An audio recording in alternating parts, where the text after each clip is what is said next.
Last week po lumabas yung balita na nagkasunog sa DPWH office sa Baguio.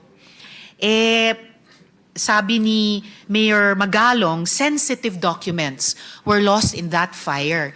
Dahil lumalabas po na dun mismo sa record section nagsimula yung sunog na iyan. Dun sa ganyang statement ni Mayor, lumalabas po ba na arson ang nangyaring iyon? So sadya pong hindi nasunog pero sinunog yung records na iyon? Madam Chair, as to the final report, as to the cause of the fire, it has yet to be determined by the BFP. However, we have here a list of all the affected documents, and it appears that wala namang pong sensitive documents, and all of which we have copies of.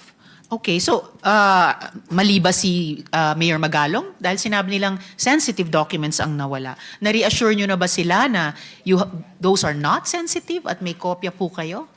Yes, Madam Chair. We have a list here, and we have the copies that we can submit to the honorable body po. Please do through our chair.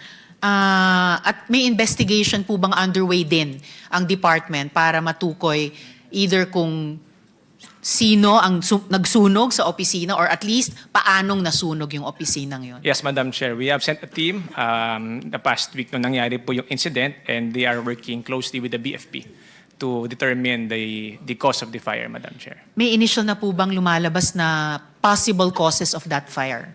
Wala pa po, Madam Chair. Wala pa rin. Di ba last year may nasunog na rin na isa pang DPWH office? Hindi ako nagkakamali doon sa Quezon City. Yes dito po, sa yun Metro po yung Manila. Bureau of Research and Standards. Yes Madam po. Chair. So, bakit hindi po tayo mas nag-ingat pagkatapos? Kasi sa halip na mapigilang maulit ang isang Quezon City DPWH, naulit pa nga, DPWH Baguio naman. And these are two areas na lumalabas dito sa Blue Ribbon investigation namin, Mr. Chair.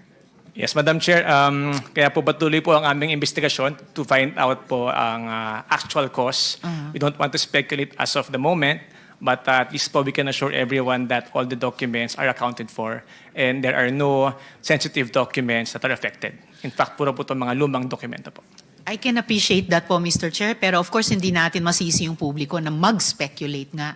May mga precautionary measures ba na ginagawa ang department para wala nang sumunod pa na mga misteryosong pagsunog ng mga DPWH office, lalo na sa mga area na sumasailalim na sa magnifying glass ng Blue Ribbon at ng ibang investigating bodies?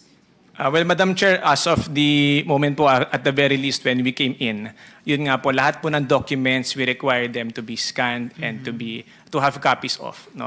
Of course, ito pong sunog, supposedly meron naman po tayong mga standards to avoid fire. However, of course, di po namin maiwasan kung meron nga po mga ganitong insidente.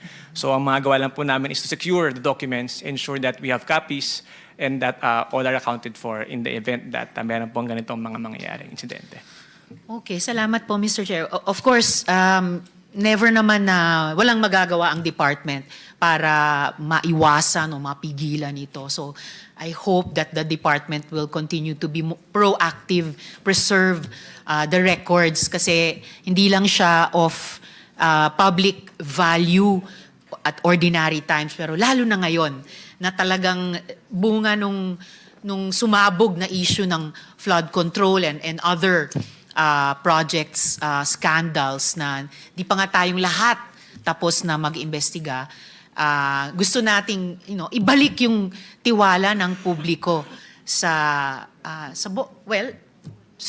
kami, concerned kami sa legislature and I'm presuming kayo sa executive. So sana you will continue to think of and implement more preventive measures to preserve these records.